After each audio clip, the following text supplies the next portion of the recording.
یہ سلیمان علیہ السلام تھے۔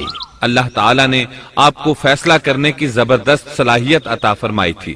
سورۃ الانبیاء آیت 87 میں ہے۔ اور داؤد اور سلیمان کو یاد کیجئے جبکہ وہ کھیت کے معاملے میں فیصلہ کر رہے تھے کہ کچھ لوگوں کی بکریاں اس میں چر چگ گئی تھیں اور ان کے فیصلے میں ہم موجود تھے۔ ہوا یہ کہ دو آدمی ہمسائے تھے، ان میں جھگڑا ہو گیا۔ ان میں سے ایک کے پاس کھیت تھا، اس میں اس نے فصل بو رکھی تھی، دوسرے کے پاس کچھ بکریاں تھیں۔ بکریوں کا چرواہا رات کے وقت دیوار والے دروازے کو بند کر دیتا تھا تاکہ بکریاں نکل کر فصل کو نقصان نہ پہنچائیں۔ ایک دن وہ دروازہ بند کرنا بھول گیا، بکریاں کھیت میں آ کر چرنے لگیں، فصل خراب ہو گئی۔ دونوں داؤد علیہ السلام کے پاس آئے، اپنا مقدمہ پیش کیا۔ داؤد علیہ السلام قاضی بھی تھے۔ اس وقت سلیمان علیہ السلام کہیں گئے ہوئے تھے۔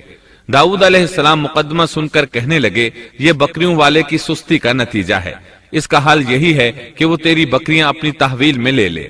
دونوں فریق باہر نکلے تو سلیمان علیہ السلام سے ملاقات ہوئی۔ انہوں نے تفصیل سن کر فرمایا، میرے ساتھ آؤ۔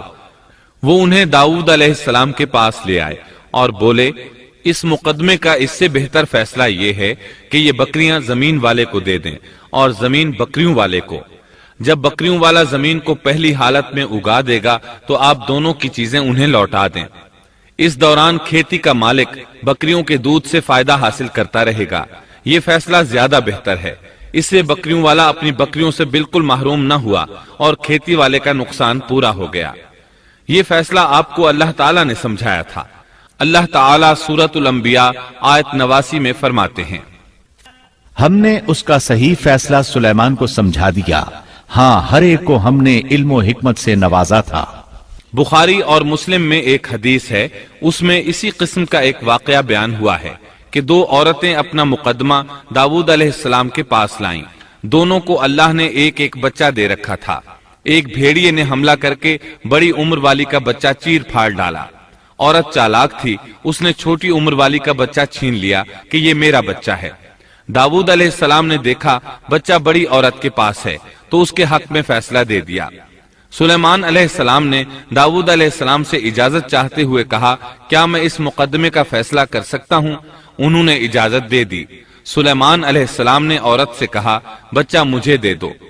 بچہ ہاتھ میں لے کر انہوں نے تلوار نکالی اور دونوں عورتوں سے فرمایا، میں اس کے 2 ٹکڑے کر کے تم دونوں میں برابر برابر تقسیم کرنے لگا ہوں۔ یہ سن کر بڑی عورت بولی کہ ٹھیک ہے، جبکہ چھوٹی عورت مامتا کی وجہ سے چلا اٹھی کہ آپ اسے زندہ رہنے دیں اور اسے دے دیں۔ یہ سنتے ہی سلیمان علیہ السلام بول اٹھے، تو ہی اس کی ماں ہے، جس سے اپنے بچے کے ٹکڑے دیکھنا برداشت نہ ہو سکا، پھر بچہ اسے دے دیا۔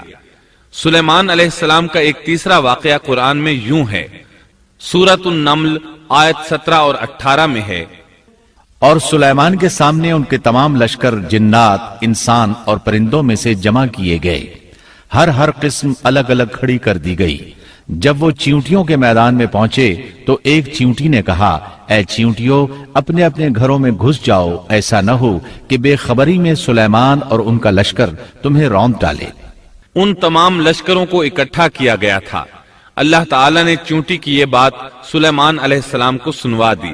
سورہ نمل آیت 19 میں ہے، اس کی اس بات پر سلیمان مسکرا کر ہنس پڑے اور دعا کرنے لگے کہ اے پروردگار، تو مجھے توفیق دے کہ میں تیری ان نعمتوں کا شکر بجا لاؤں جو تو نے مجھ پر انعام کی ہیں، اور میں ایسے نیک اعمال کرتا رہوں جن سے تو خوش رہے، اور مجھے اپنی رحمت سے نیک بندوں میں شامل فرما۔